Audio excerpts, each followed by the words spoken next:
Right now, one of the biggest pressures on the U.S. automotive market comes from tariffs, and the impact is being felt across the entire supply chain. As tariff costs climb, automakers face tough decisions that affect prices, jobs, and production strategies. For major Japanese manufacturers like Toyota and Honda, the burden is already approaching double-digit billions of dollars. Even cars assembled in America aren't spared, because thousands of parts, from microchips to batteries, are imported and taxed at the border. This means higher costs for factories, dealers, and ultimately, customers. The three choices automakers face in this climate: companies have three basic options: raise prices immediately, passing the cost to customers; increase prices gradually, protecting sales volumes but sacrificing profit margins; absorb the costs internally, which often hits smaller suppliers the hardest. None of these choices are easy. For U.S. giants like GM, Ford, and Stellantis, who also rely heavily on imported parts, tariffs make certain models more expensive and test the limits of what customers are willing to pay.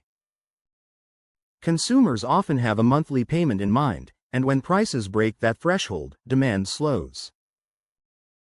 Ripple effects across the market: when sales drop, factory output slows, which puts pressure on employment.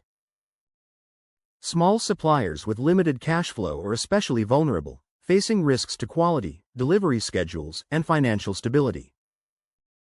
Even adjustments like adding spare capacity or flexible shifts drive costs higher, feeding back into retail prices.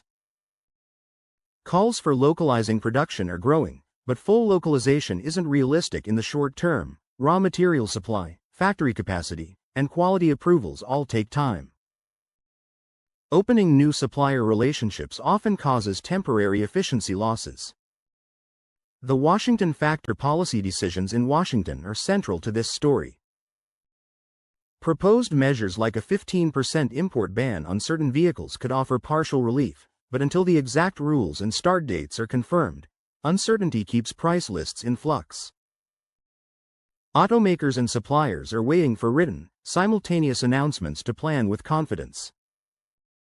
Without clarity, the industry adopts a wait-and-see approach, and that hesitation adds cost at every stage.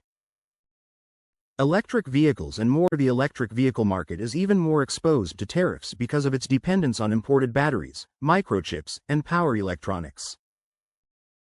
Even when brands pivot toward hybrids, the tariff burden lingers through imported components. Steel and aluminum tariffs also play a role, pushing up factory costs and spreading price increases into other sectors. Add in rising energy costs, and production expenses climb even higher, affecting delivery times and customer satisfaction.